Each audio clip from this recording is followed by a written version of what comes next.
청취자 여러분을 위한 심층 분석 오늘도 시작합니다. 오늘은 여러분이 보내주신 자료를 가지고 한번 얘기를 나눠볼까 하는데요. 우리가 스트레스 받을 때 또 욱하는 마음이 들 때 우리 머릿속에서는 대체 무슨 일이 벌어지는 걸까? 그리고 다른 사람과의 관계가 왜 이렇게 중요할까?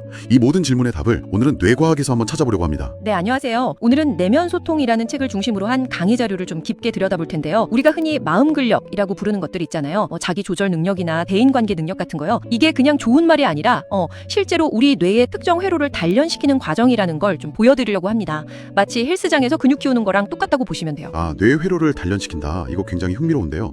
오늘의 목표는 이 복잡해 보이는 뇌과학을 여러분의 실제 삶, 그러니까 어제 내가 왜 그렇게 스트레스를 받았는지, 오늘 아침에 왜 아이에게 버럭 화를 냈는지, 이런 일들과 연결해서 스스로와 또 주변 사람들을 이해하는 새로운 안경을 드리는 겁니다. 자, 그럼 그 안경 한번 쓰러 가볼까요? 첫 번째 이야기부터가 아주 강렬합니다. 사자에게 쫓기는 얼룩말, 그리고 마감에 쫓기는 우리. 둘 다 엄청난 스트레스 상황인데 자료에 따르면 얼룩말은 위궤양에 안 걸린다는 거예요. 하하, 네. 아니, 생명의 위협을 느끼는 스트레스가 훨씬 클 텐데 왜 얼룩말은 멀쩡하고 오히려 저희가 위궤양에 시달리는 거죠? 바로 그 스트레스가 얼마나 오래 가느냐, 그 기간의 차이 때문입니다. 기간이요? 네, 얼룩말의 스트레스는 굉장히 강력하지만 사자가 사라지면 한 5분 안에 끝나는 아주 단기적인 반응이에요. 근데 현대인의 스트레스는 어떻죠? 출근길부터 시작해서 퇴근하고 잠자리에 들 때까지 끝나지가 않죠. 만성적이라는 특징이 있습니다. 그렇군요. 뇌 입장에서는 그냥 24시간 내내 사자한테 쫓기는 거나 마찬가지인 상황이네요. 정확합니다. 우리 뇌는 아직 수만 년 전 원시 시대의 설정값 그대로거든요. 그래서 계속 위협 신호가 들어오면 코르티졸이라는 스트레스 호르몬을 계속해서 뿜어냅니다. 코르티졸이요? 네, 이 코르티졸의 역할은 간단해요. 지금 당장 생존에 필요 없는 기능은 다 꺼, 이거거든요. 그래서 면역 기능, 소화 기능 같은 거 확 약화시키는 겁니다. 자료에 나온 것처럼 암세포를 공격하는 NK세포 활동이 70%까지 뚝 떨어지기도 하고요. 또 소화기관을 공격해서 위벽을 갉아먹기도 하는 거고요. 근데 여기서 정말 머리를 한 대 맞은 것 같은 역설이 등장합니다. 네. 그렇게 스트레스 때문에 면역체계가 오작동해서 생긴 병, 그러니까 자가면역 질환을 치료하려고 병원에 갔더니 처방해주는 약이 스테로이드잖아요. 근데 그게 바로 코르티졸 성분이라는 거죠. 맞습니다. 그게 바로 현대의학이 가진 딜레마 중 하나죠. 뭐랄까, 불이 난 원인이 기름인데 그 불을 끄려고 일단 기름을 더 붓는 격이라고 할까요? 하하, 비유가 정말 와닿네요. 과도하게 활성화된 면역 반응을 강제로 억제하기 위해서 그 원인이었던 스트레스 호르몬을 역으로 이용하는 겁니다. 와, 이건 정말 양날의 검이네요. 단기적으로는 염증을 가라앉히지만 길게 보면 우리 몸의 방어 시스템 전체를 무너뜨릴 수도 있는 거잖아요. 바로 그 지점입니다. 우리가 스트레스를 정말 근본적으로 다뤄야 하는 이유가 바로 여기에 있는 것 같습니다. 네, 결국 스트레스 관리의 핵심은 우리 뇌 속에서 벌어지는 이 전쟁을 이해하는 데서 시작된다고 할 수 있습니다. 뇌 속의 전장이라 자료에 나온 그 시소 비유가 정말 와닿았어요. 네. 우리 뇌 안에 감정을 담당하는 편도체랑 이성을 담당하는 전전두피질, 이 두 선수가 시소를 타고 있는 거죠. 그렇죠. 평소에는 균형을 잘 맞추고 있다가 스트레스를 확 받으면 감정의 편도체 쪽으로 무게가 확 쏠리는 거예요. 그럼 반대편에 있던 이성의 전전두피질은 그냥 하늘로 쿵 떠버리는 거고요. 네, 우리가 소위 뚜껑 열린다고 하는 상태가 바로 그겁니다. 편도체가 전전두피질의 통제에서 벗어나서 날뛰기 시작하는 거죠. 이 마음 근력 훈련이라는 건요, 바로 의식적으로 이성의 전전두피질에 힘을 실어줘서 시소의 균형을 되찾아오는 훈련이라고 할 수 있습니다. 그 전전두피질이 우리 뇌 사령탑 같은 거군요. 맞습니다. 자기조절, 공감, 문제 해결, 끈기 같은 고차원적인 생각, 그러니까 느린 생각을 담당하는 사령탑이죠. 그러고 보니까 청소년기에 왜 그렇게 말도 안 되는 충동적인 행동을 많이 하는지 이걸로 설명이 되겠네요. 저만 해도 돌이켜보면 그때 내가 왜 그랬을까 싶은 흑역사가 한두 개가 아닌데 제 뇌의 브레이크 시스템이 아직 공사 중이었던 거군요. 바로 그거죠. 아주 정확한 비유입니다. 감정의 엔진, 즉 편도체는 사춘기 때 이미 F1 경주용차처럼 강력해지거든요. 근데 이성적인 판단을 내리는 브레이크 시스템, 전전두피질은 20대 중반이 되어서야 공사가 끝납니다. 와, 그 차이가 엄청나네요. 네, 이 엄청난 불균형이 바로 우리가 중2병이라고 부르는 현상의 뇌과학적 실체인 셈이죠. 이렇게 뇌 속에서 감정과 이성이 시소를 타는 게 결국 우리 행동을 결정하고 그 행동이 다른 사람과의 관계에도 영향을 미치잖아요. 그렇죠. 이 내부의 전생이 외부 세계랑 어떻게 연결되는지 자료에 나온 그 마르틴 부버라는 철학자 얘기가 흥미롭더라고요. 네, 철학자 마르틴 부버는 인간의 관계를 두 가지로 나눴죠. 나, 너 관계랑 나, 그것 관계요. 나, 너, 나, 그것. 나, 그것의 관계는 상대를 내 목표를 이루기 위한 도구나 수단, 어떤 대상으로 보는 겁니다. 예를 들어 직장 상사를 그냥 내게 일을 시키고 평가하는 사람으로만 본다면 그건 나, 그것의 관계에 가깝죠. 반면에 나, 너의 관계는 상대를 온전한 인격체 그 자체로 존중하면서 진심으로 만나는 거고요. 근데 이 자료의 저자는 여기에 나, 나의 관계, 즉 자기 자신을 돌아보는 관계를 추가해서 이걸 마음 근력의 세 가지 기둥으로 연결하더라고요. 네, 맞습니다. 이 부분이 조금 급하게 넘어간 것 같아서요. 조금 더 풀어주실 수 있나요? 좋은 지적입니다. 이 부분이 사실 핵심이거든요. 저자는 이렇게 연결합니다. 먼저 나, 나의 관계를 잘 맺는 능력, 즉 내 안의 감정과 생각을 잘 들여다보고 소통하는 힘, 이게 바로 자기 조절력의 바탕이 된다고 본 거죠. 내 마음의 시소를 잘 타는 능력이요. 나 자신을 도구, 그것이 아니라 인격체, 너로 대하는 게 자기 조절의 시작이다, 이런 거군요. 그렇죠. 그리고 타인과 나, 너의 관계, 즉 진정한 만남을 만들어가는 능력이 바로 대인관계력입니다. 마지막으로 일이나 과업과 맺는 있는 나 그것의 관계를 효율적으로 잘 해내서 목표를 성취하는 힘, 이게 바로 자기 동기력이 되는 거고요. 그렇군요. 이 세 가지가 서로 맞물려서 돌아가는 겁니다. 와, 철학적인 개념이 심리학적인 능력이랑 연결되니까 훨씬 입체적으로 이해가 되네요. 그럼 이 세 가지의 마음 근력 중에 가장 기본이 되는 자기 조절력의 비밀을 한번 파헤쳐보죠. 자료를 보니까 우리 안에는 2명의 나가 있다고 하던데 이게 대체 무슨 소린가요? 이것도 정말 중요한 개념인데요. 바로 경험하는 나와 기억하는 나입니다. 경험하는 나와 기억하는 나. 네, 경험하는 나는 지금 이 순간, 현재를 느끼는 나예요. 지금 이 대화를 나누고 있는 순간의 우리죠. 반면에 기억하는 나는요, 과거의 수많은 경험들이 선택되고 편집돼서 만들어진 나에 대한 스토리입니다. 잠깐만요. 그럼 기억하는 나는 일종의 편집자라는 거네요. 네. 과거라는 원본 필름을 가지고 나는 이런 사람이야 라는 영화를 만드는 그런 거요. 와, 완벽한 비유입니다. 맞아요. 예를 들어서 휴가를 갔는데 일주일 내내 즐거웠어요. 근데 마지막 날 비행기를 놓쳐서 엄청 고생했다고 해보죠. 경험하는 나는 대부분 즐거웠지만 기억하는 나는 그 휴가를 완전 망친 휴가라고 딱 편집해서 저장해버릴 수 있는 겁니다. 자기 조절이란 바로 지금을 사는 경험하는 나가 과거에 편집된 스토리인 기억하는 나에게 일방적으로 휘둘리지 않도록 둘 사이의 균형을 잡는 능력인 거죠.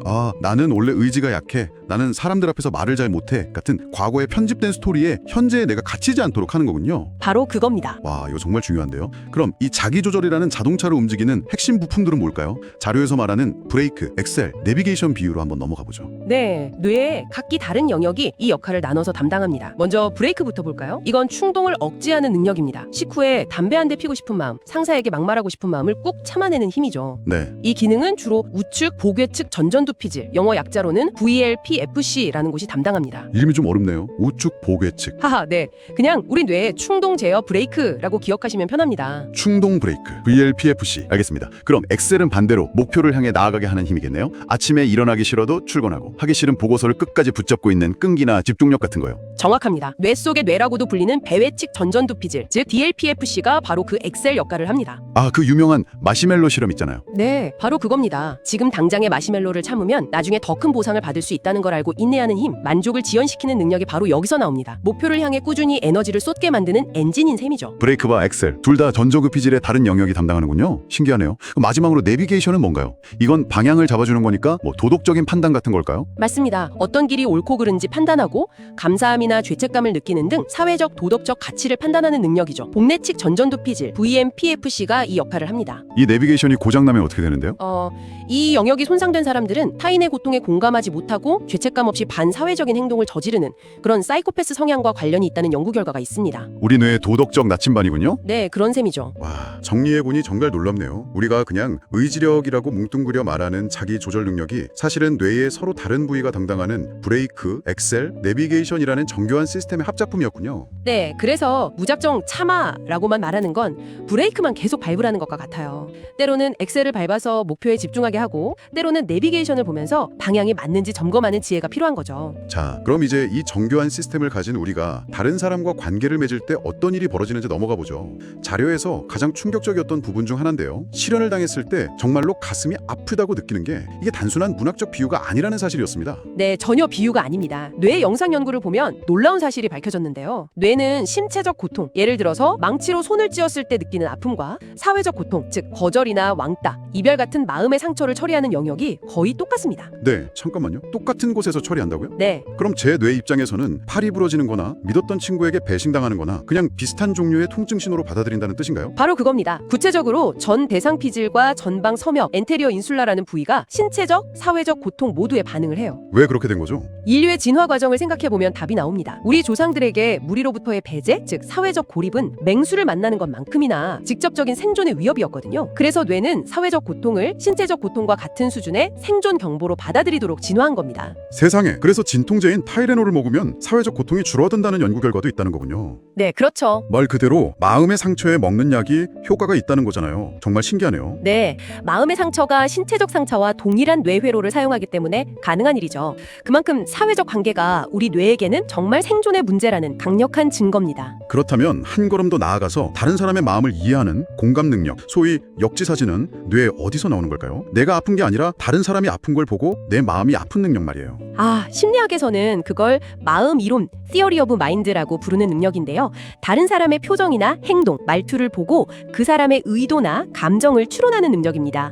이 능력은 내측 전전두피질, MPFC와 측두 두정 접합부, TPJ가 연결된 신경망이 핵심적인 역할을 합니다. 합니다. 아, 우리가 소설을 읽으면서 주인공의 감정에 이입하고 영화를 보면서 눈물 흘릴 수 있는 것도 다 이 신경망 덕분이죠. 이 신경망의 기능에 이상이 생기면 타인과의 소통에 어려움을 겪는 자폐 스펙트럼과 관련이 있는 것으로 알려져 있습니다. 자, 오늘 정말 우리 뇌 속을 제대로 탐험한 것 같습니다. 한번 정리를 해볼까요? 우리의 뇌는 수만 년 전 원시시대 설정가 때문에 현대 사회의 만성 스트레스에 아주 취약하다는 것. 네. 그리고 자기 조절은 막연한 의지의 문제가 아니라 전전두피질의 특정 영역들이 담당하는 브레이크, 엑셀, 내비게이션이라는 정교한 시스템이라는 것. 그렇죠. 마지막으로 마음의 상처는 단순한 감정이 아니라 뇌에게는 팔다리가 부러지는 것과 같은 실제 고통이라는 사실까지 짚어봤습니다. 이 모든 것을 이해하는 게 단순히 지식을 쌓는 것 이상의 의미가 있습니다. 자료의 결론처럼 우리가 감사하는 마음을 갖는 것, 이게 내비게이션인 VMPFC를 활성화하는 거고요. 또 어떤 일에 깊이 몰두하는 것, 이게 엑셀인 DLPFC를 활성화하는 건데, 이게 그냥 기분 좋은 활동이 아니라는 겁니다. 건강한 삶을 위한 뇌 회로를 물리적으로 직접적으로 강화하는 아주 구체적인 훈련인 삶이에요.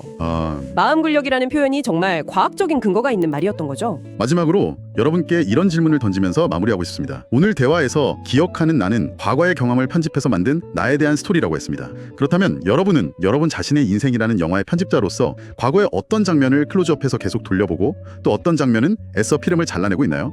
그리고 그 편집본이 지금의 당신을 어떻게 만들고 있다고 생각하시나요? 한 번쯤 깊이 생각해볼 문제입니다.